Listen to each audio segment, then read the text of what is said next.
સૌનું સ્વાગત કરું છું કરંટ ટોપિકમાં. આજે વાત કરી રહ્યા છે બાળકોને આપવામાં આવતી જે કફ સિરપ છે કઈ રીતે બાળકો માટે જીવલેણ સાબિત થઈ છે. મધ્યપ્રદેશ અને રાજસ્થાનથી જે આંકડાઓ સામે આવ્યા હતા કે જેમાં 16 બાળકોના મોત થયા હતા. કારણ ઝેરી સિરપ, જે ઉધરસ થવા પર બાળકોને આપવામાં આવે છે. 5 વર્ષથી નાના બાળકોને પ્રિસ્ક્રિપ્શન વગર જે સિરપ આપી દેવામાં આવે છે તે તેમની માટે જીવલેણ સાબિત થઈ છે. એ સિવાય હવે આજની જ વાત કરીએ તો મધ્યપ્રદેશમાંથી વધુ 2 બાળકોના મોત થયા છે આ ઝેરી સિરપ પીવાથી. ગઈકાલથી જ ખાસ સમગ્ર ગુજરાત રાજ્યમાં એલર્ટ જારી કરી દેવામાં આવ્યું, એટલે કે ગુજરાત રાજ્યમાં એક એડવાઇઝરી જાહેર કરી દેવામાં આવી કફ સિરપને લઈને, અને તેની સાથે જ બનતી તમામ કફ સિરપની તપાસના આદેશ પણ આપી દેવામાં આવ્યા. એ સાથે 3 વર્ષની વાત કરીએ તો છેલ્લા 3 વર્ષમાં ભારત અને વિદેશના 300થી વધુ બાળકોના મોત સિરપને લઈને થયા છે તેવા આંકડાઓ પણ સામે આવી રહ્યા છે.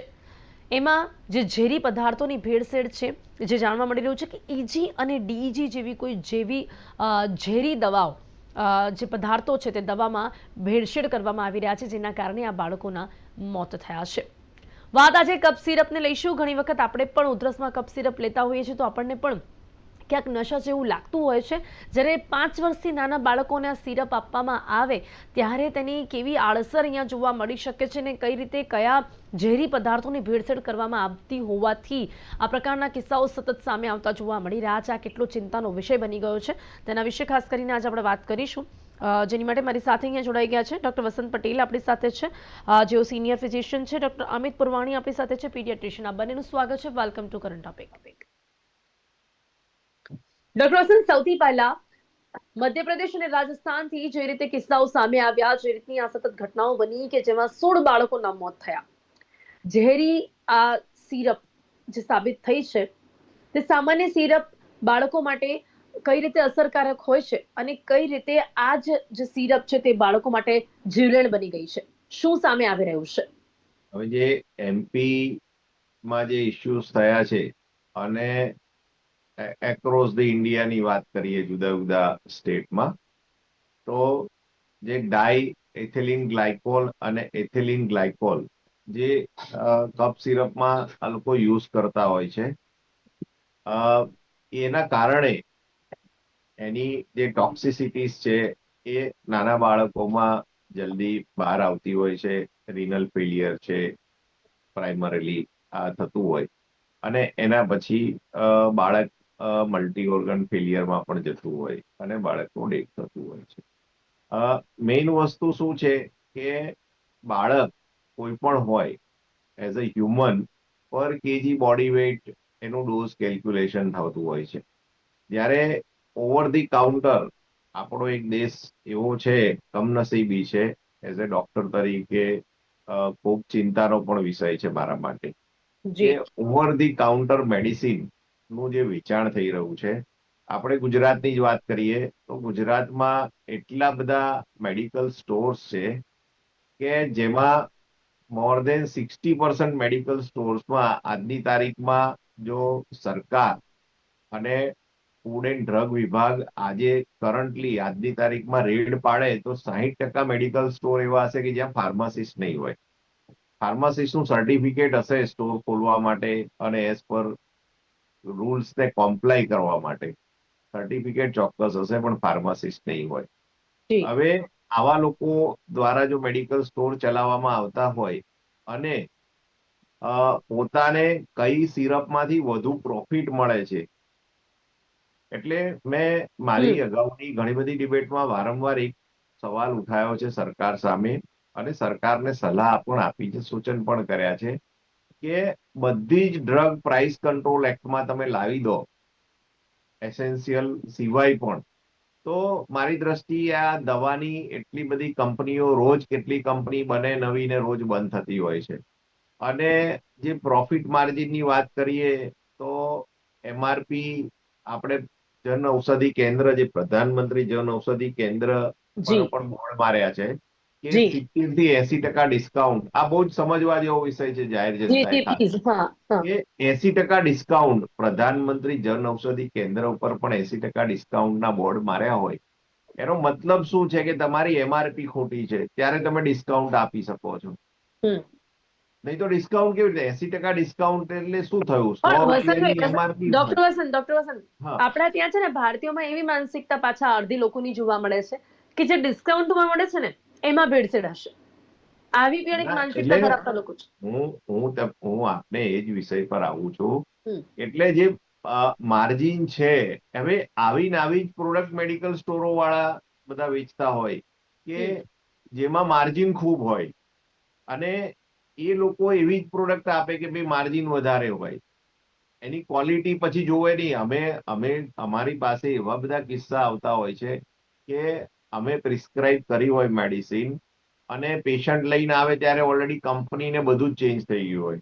ત્યારે મેડિકલ સ્ટોર વાળા એવું સમજાવે કે ભાઈ સાહેબે લખી છે એના કરતા પણ આ કંપનીની દવા સારી છે, આમાં સાહેબનું કમિશન છે એટલે સાહેબે આ લખી છે. પણ એ ખૂબ રેર કેસમાં એવું બનતું હોય. મોટા ભાગના એથિકલ પ્રેક્ટિસ કરવા વાળા અને એલોપેથિક પ્રેક્ટિશનર હોય એ દવાનું સ્ટાન્ડર્ડ, કંપનીની ક્વોલિટી આ બધું જોતા હોય છે અને લખતા હોય. ત્યારે પોતાના મેડિકલ સ્ટોર વાળા પોતાના માર્જિન કેવી રીતે વધે એના માટે આ બધો ધંધો કરતા હોય છે. અને એને ખબર ના હોય કે 1 વર્ષનું બાળક છે તો એને કેટલા મિલીગ્રામ ડેક્સ્ટ્રોમિથોર્ફન કે કોડિંગ કે કોઈ પણ મેડિસિન, ફાર્માસ્યુટિકલ પ્રિપેરેશન કેટલા મિલીગ્રામ પર કેજી બોડી વેટ જવાનું, એ તો એને ખબર જ નથી. હમ એટલે હમ કહી દે કે ભાઈ 1 ચમચી પીવડાવો ને 2 ચમચી પીવડાવો ને બસ આટલું સિમ્પલ વસ્તુ કહીને પેલાને પીવડાવવા માંડે. અને ગરીબી એટલી છે ભારત દેશમાં કે ડોક્ટરની ફીસ હોય તો 200 રૂપિયા કન્સલ્ટિંગ ની સામે પેલો મેડિકલ સ્ટોર વાળો 200 રૂપિયામાં બધી દવાનું પડીકું બનાવીને આપી દે કે ભાઈ તા એક્ઝેક્ટલી. ગળજો, તમારે કઈ પૈસા ખર્ચવાની જરૂર નથી. હમ એટલે આવા બધા ઘણા બધા કારણો છે. એને લઈને આપણા ત્યાં આવા બધા કિસ્સા અવારનવાર બને છે.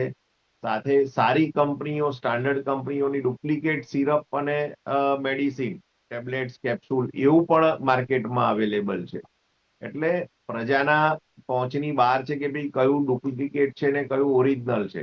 એ બધું જ ચેક કરવાની જવાબદારી ફૂડ એન્ડ ડ્રગ વિભાગની છે. હમ અને એ લોકો એગ્રેસિવલી આના ઉપર કામ કરશે તો કદાચ આપણે સામાન્ય જનતાને આમાંથી બહાર લાવી શકીશું અને બચાવી શકીશું. જી બિલકુલ. હવે આપણી સાથે ખાસ કરીને જ્યારે પીડિયાટ્રિક ડોક્ટર છે ડોક્ટર અમિત તારે, આપનું શું માનવું છે ડોક્ટર અમિત કે જનરલી મને પહેલો સવાલ એ કરવો છે કે જનરલી જે બાળકોને ઉધરસનો સિરપ આપવામાં આવતી હોય છે એમાં શું શું હોય છે? શું આપણે એના વિશે કોઈ વાત કરી શકીએ? ખરેખર આમાં તો ભેળસેળની વાત છે, પણ સિમ્પલી પણ જે કપ સિરપ હોય છે એ બાળકો માટે સેફ હોય છે? સિમ્પલી બી મેડમ, જે અત્યારે જેમ ડોક્ટર વસંત સરે બહુ સરસ રીતના વાત કરી, આ તો ભેળસેળની વાત છે. મેડિકલ સ્ટોર વાળા પોતે આપે છે, ડાયરેક્ટ જઈને મેડિકલ સ્ટોર થી દવા લે છે, એની વાતો છે. એ બે ઇસ્યુઝ તો 100% સાચા જ છે. પણ એની સાથે સાથે હું એ કહેવા માંગીશ કે જેટલી બી કફ સિરપ્સ આવે છે એ લગભગની કફ સિરપ, 80%ની કફ સિરપ 5 વર્ષથી નીચેના બાળકને આપવામાં આવવી ના જોઈએ. નોર્મલી બી જો ભેળસેળ ના થયેલી હોય તો બી એ દવાથી આપણે બાળકોને જેટલું દૂર રાખી શકીશું એટલું બાળકો માટે સારું છે. ખાસ કરીને આ પહેલી વખત નથી જ્યારે ગુજરાતમાં આપણે આ રીતની જાહેરાત થઈ છે ને સરકારે પગલા ભર્યા છે. 2023માં આવી જ રીતના થયેલું છે પહેલા. તો જ્યારે આ બધી વસ્તુઓ થાય છે ત્યારે આ બધી વસ્તુ વિશે સ્ટ્રિક્ટ અવેરનેસ ગવર્મેન્ટની બી આવે છે, પેરેન્ટ્સની બી આવે છે. પણ એકવાર જ્યારે આ બધું થોડુંક ઓછું થઈ જાય, પાછું એવી જ રીતના પેરેન્ટ્સ બી મેડિકલ સ્ટોર થી જઈને બાળકને લાવીને કફ સિરપ પીવડાવે છે. જ્યારે 80% થી 90% કેસીસમાં બાળકને કફ સિરપ પીવડાવવાની જરૂર હોતી જ નથી. બાળક એની મેળે એ કફ થી બહાર નીકળી શકે છે. કફ જે છે એ કુદરતી રીતના બાળકને ભગવાન તરફથી આપવામાં આવ્યું છે, જેનાથી અંદર જે બી એક્સેસ મ્યુકસ બન્યું હોય, જે બી ટ્રેપ્ડ વાયરસીસ હોય, જે બી ગંદકી હોય અંદર, એ બાળક ખાંસી કરીને બહાર કાઢી શકે. હમ જેને આપણે દર વખતે રોકવાની જરૂર હોતી નથી. પણ આપણે પેરેન્ટ તરીકે બાળકને જ્યારે બી ખાંસતું જોઈએ કે બાળકને ખાંસી થાય છે, એટલે આપણે તરત જ જઈને બાળક માટે કફ સિરપ લઈ આવતા હોઈએ છીએ. નહીં, પણ જે ખોટી જનરલી વસ્તુ ડોક્ટર છે. પણ પ્રિસ્ક્રાઇબ કરતા હોય છે ઉધરસ માટે કપ સિરપ. ડોક્ટર કેવું છે કે ડોક્ટર જોઈને પ્રિસ્ક્રાઇબ કરે, એમાં બે વસ્તુ થાય. આમાં કેવું છે કે તમારા બાળકને મ્યુકોલિટિકની જરૂર છે કે કફ સપ્રેશનની જરૂર છે, ખાંસી રોકવાની જરૂર છે કે અંદર જે બી ગંદકી બધી ભરાઈ છે એ બહાર કાઢવાની જરૂર છે. ખાંસીની સિરપો જનરલી બે ભાગમાં વહેંચાતી હોય છે. એક છે મ્યુકોલિટિક ને બીજી છે કફ સપ્રેસન્ટ્સ. જોકે હવે એવા બી માર્કેટમાં કોમ્બિનેશન્સ છે જે બંને મ્યુકોલિટિક ને કફ સપ્રેસન્ટ ને મિક્સ કરી નાખે છે, જે એક જી બાળક માટે બહુ જ જોખમી વસ્તુ થઈ શકે છે. એટલે જ્યારે ડોક્ટર પ્રિસ્ક્રાઇબ કરશે તો એ ધ્યાન રાખશે કે આવું કોઈ આપણે કોમ્બિનેશન ના આપીએ મ્યુકોલિટિક ને કફ સપ્રેસન્ટનું. બીજું, એની સાથે સાથે આપણે બાળકને શું જરૂર છે. બાળકને નિમોનિયા છે તો એના માટે મ્યુકોલિટિકની જરૂર છે. બાળકને જો સાદું ઇરિટેશનલ કોફ છે, એને પહેલી વાત તો ઉંમર કેટલી છે, કફ સપ્રેશન બી 5 વર્ષથી નીચે આપી શકીએ ના આપી શકીએ. બાળક અત્યારે તો અમે ઘણી બધી વખત જોતા હોઈએ છીએ કે 1 વર્ષના નીચેના બી બાળકો મારી પાસે કફ સિરપ સાથે લઈને આવતા હોય છે, જી જી એમના માતા પિતા. તો આ બધી જ વસ્તુ જે થઈ છે એ ખોટી છે. એટલે આપણે બાળકોને જ્યારે વાત આવે, ખાસ કરીને જ્યારે તમારું બાળક 5 વર્ષથી નીચે છે, તો તમારે પ્રોપર બાળકોના ડોક્ટરની સલાહ લઈને પછી જ એમને ખાંસી કે શરદીની કોઈ દવા શરૂ કરવી જોઈએ. બાકી જેમ વસંત સરે બહુ સરસ રીતના આપણને પહેલા જાણ કરી કે સારી કંપનીની દવા લેવી જોઈએ, ડોક્ટર તમારા જે લખે એ દવા લેવી જોઈએ.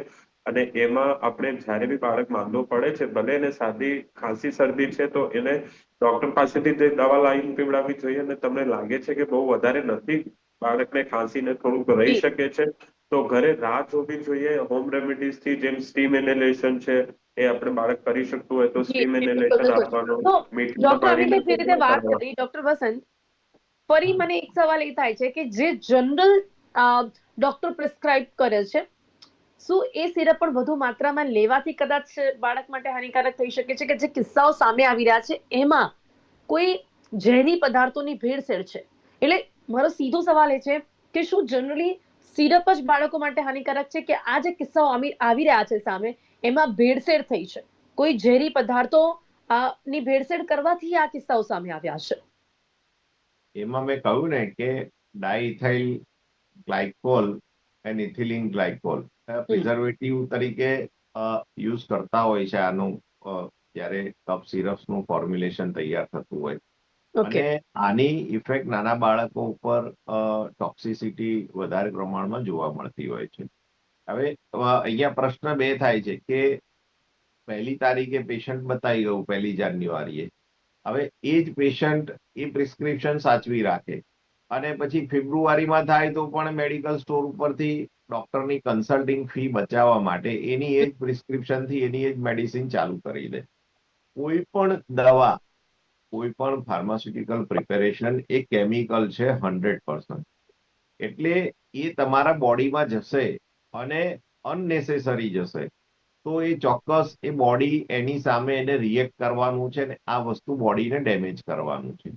એટલે આ કોઈ પણ મેડિસિન છે એ તમે હેફેઝાર્ડ તમે ખાઓ તો એ તમારા બોડી પર એની એડવર્સ રિએક્શન થવાની છે. કોઈને તરત પ્રેસિપિટેટ થઈને દેખાય, કોઈને ના દેખાય.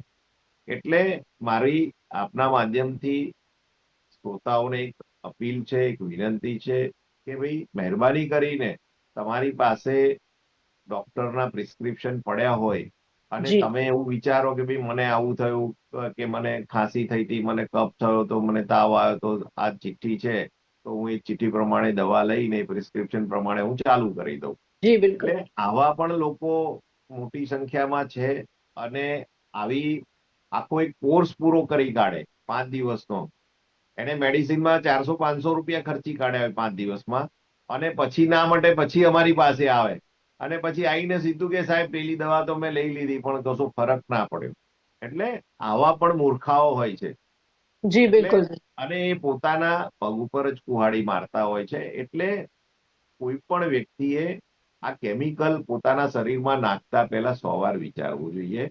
એ લખવાવાળી વ્યક્તિની એલિજિબિલિટી છે કે નહીં પહેલા એ પણ ચકાસવું જોઈએ કે ભાઈ એલોપેથિક ડોક્ટર છે ને એલોપેથી મેડિસિનનો એ સ્નાતક છે, MBBS છે, MD છે કે MS છે, એ વ્યક્તિએ આખું જ ફાર્મેકોલોજી ભણ્યું હોય અને એના પછી એક ડ્રગ પ્રિસ્ક્રાઇબ કરતા હોય.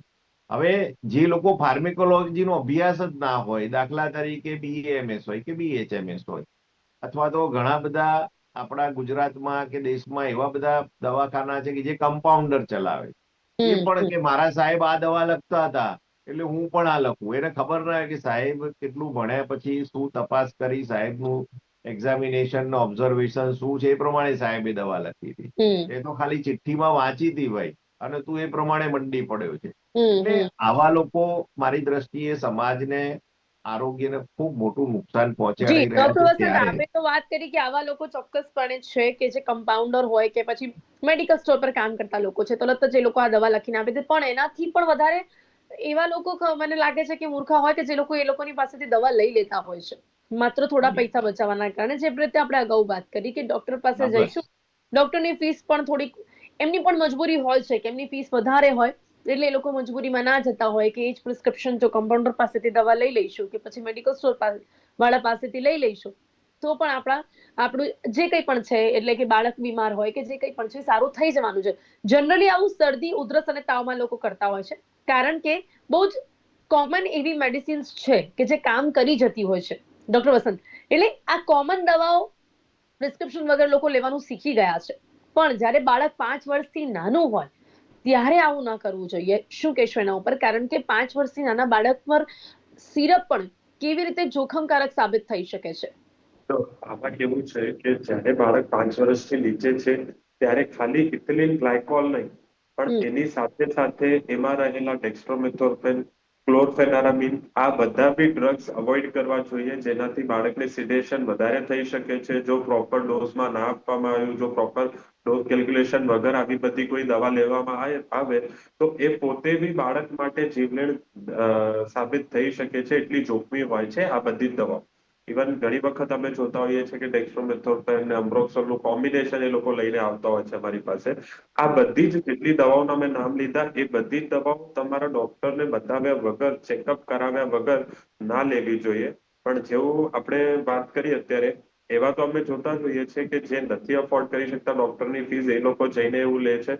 પણ ઘણી વખતે અમે એવું બી જોતા હોઈએ છીએ જે લોકો બહુ બિઝી છે, આજે બધે વર્કિંગ છે, ટાઈમ નથી, અરે કોણ જાય ડોક્ટર પાસે, લાઈનમાં બેસવું પડશે, નંબર આવશે. એવા બી લોકો ઘણી વખત આ બધી બેદરકારી કરતા હોય છે કે બાળકને શરદી ખાંસી થઈ છે, ચલો આ કફ સિરપ પડી છે ગઈ વખતની, એ પીવડાવી દો બાળક. તે આપણે કરવું જોઈએ નહીં. બધી વખતની બાળકની શરદી ખાંસી અલગ થઈ શકે છે. ખાંસી બી ઘણી બધી જાતની ખાંસી હોય છે. એક જાતની ખાંસી નથી હોતી. સૂકી ખાંસી, ભીની ખાંસી હોય છે. એ અલગ અલગ જાતની બધી ખાંસી હોય છે. એ તમારા ડોક્ટરે તપાસ કરવી હોય. અને ખાંસી થવાના બી ઘણા બધા કારણો હોય છે કે ન્યુમોનિયાના લીધે ખાંસી થાય છે, યુઆરટીઆઈના લીધે ખાંસી થાય છે. કયા કારણોસર એમને ખાંસી થાય છે એ જ તપાસ કર્યા પછી ડોક્ટર તમને એ પ્રમાણની દવા આપે તો બાળકને જોખમ ઓછું થાય. એની સાથે જ્યારે ડોક્ટર તમને દવા પ્રિસ્ક્રાઇબ કરે તો પ્રોપર માત્રામાં ડોઝ કેલ્ક્યુલેટ કરીને પ્રિસ્ક્રાઇબ કરતા હોય છે. જેમ તમે બાળકોના ડોક્ટરનું પ્રિસ્ક્રિપ્શન જોયું હોય તો 3 ml, 3.5 ml, 2.5 ml એ રીતના હોય છે. એટલે બધું કેલ્ક્યુલેશન કરીને પછી તમને દવા પ્રિસ્ક્રાઇબ કરવામાં આવે. અને તમારું બાળક પહેલા 6 મહિનાનું હતું અને અત્યારે 1.5 વર્ષનું થયું છે, તો એને એ ડોઝ ને એને એ દવા તમારા બાળકને ના ચાલે. જી બિલકુલ બિલકુલ. ડોક્ટર અમિત, એની સિવાય જનરલી ઉધરસ માટે બાળકોને સિરપ આપવી જોઈએ કે ન આપવી જોઈએ? ડોક્ટર પ્રિસ્ક્રિપ્શન કરે, વાત બરાબર છે કે એ પોતાની રીતે જોઈને આપતા હોય, પણ ઉધરસ માટે સિરપ આપવી જોઈએ કે નહીં? કારણ કે અત્યારે જે કિસ્સાઓ સામે આવી રહ્યા છે એમાં તો જાણવા મળી રહ્યું છે કે ઈજી અને ડીજી જેવા ઝેરી પદાર્થોની મિલાવટ આ કફ સિરપમાં જોવા મળી રહી છે. જી આ ડોક્ટર. આપવી જોઈએ બાળકોને. જ્યાં સુધી આમાં એલોપેથિક્સમાં અમે કાયમ એટલું વિચારીએ રિસ્ક વર્સિસ બેનિફિટ શું છે. જો બાળકને ઉધરસ એના નોર્મલ રૂટીનમાં હેરાન ના કરતી હોય, બાળકને ઊંઘવામાં તકલીફ ના પડતી હોય, એની રેગ્યુલર એક્ટિવિટીઝ કરવામાં, ભણવામાં, લખવામાં જો તકલીફ ના પડતી હોય જી ખાંસીના લીધે, તો એને બાળકને કોઈ બી શરદી ખાંસીને લાગતી દવા ના આપવી જોઈએ. જ્યારે એ રૂટીન એક્ટિવિટીમાં તકલીફ પડવા માંડે બાળકને, લખવામાં, ઊંઘવામાં, એવી બધી વસ્તુ થવા માંડે બાળક સાથે, તો એ ટાઈમે તમારે ડોક્ટરની સલાહ અને સારવાર લઈને પછી ડોક્ટરને તપાસ કર્યા પછી તમે કફ સિરપ આપી શકો. બાકી કફ સિરપ બાળકથી જેટલી દૂર રાખો એટલું બાળક માટે સારું. જી ડોક્ટર વસંત, એની સાથે સાથે જ્યારે મોટા લોકોની વાત કરું હું, તો એ લોકો પણ જનરલી આવી રીતે કફ સિરપ લેતા હોય છે. ને આપણે એવા કિસ્સાઓ પણ જોયા છે કે કફ સિરપમાં નશીલા પદાર્થોની પણ ભેળસેળ થતી હોય છે. જનરલી કફ સિરપ લેવાથી લોકોને ઊંઘ આવી જાય છે, ઝોકા આવે છે, નશા જેવું પણ લાગે છે. તો ક્યાંક કફ સિરપ મોટા લોકો માટે પણ આવી રીતે જોખમકારક સાબિત થતી હોય છે. એવું શું હોય છે કે જેના કારણે વધુ પડતી ઊંઘ આવે છે, ઘણી વખત નશા જેવું લાગતું હોય છે. મોટા એટલે યંગસ્ટર્સ પણ ઘણી વખત માત્ર ઊંઘ માટે પણ કપ સિરપ લેતા હોય છે.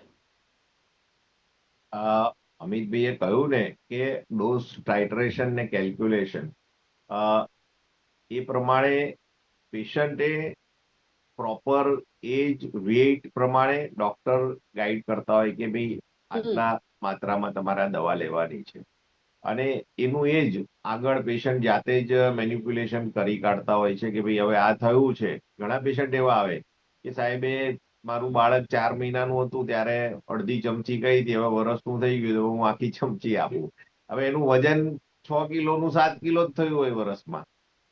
હવે આવા બધા કિસ્સામાં બધી ટોક્સિસિટી. બીજી વસ્તુ એ છે કે એકવાર કોઈ પણ મેડિસિન આપણે ઘરમાં કોપરનો ગ્લાસ હોય કે કોઈ પણ વાસણ હોય, કોઈ પણ ધાતુનું, એ બહાર ખુલ્લામાં પડ્યું હોય તો એની સાથે એન્વાયરમેન્ટલ રિએક્શન થયા કરતા હોય, અને એ જે તે ધાતુ સાથે ઓક્સિડેશન થતું હોય. એ પ્રક્રિયા આપણે સામાન્ય જોતા હોઈએ છીએ કે એનો કલર બદલાઈ જાય, કંઈક બીજું થાય.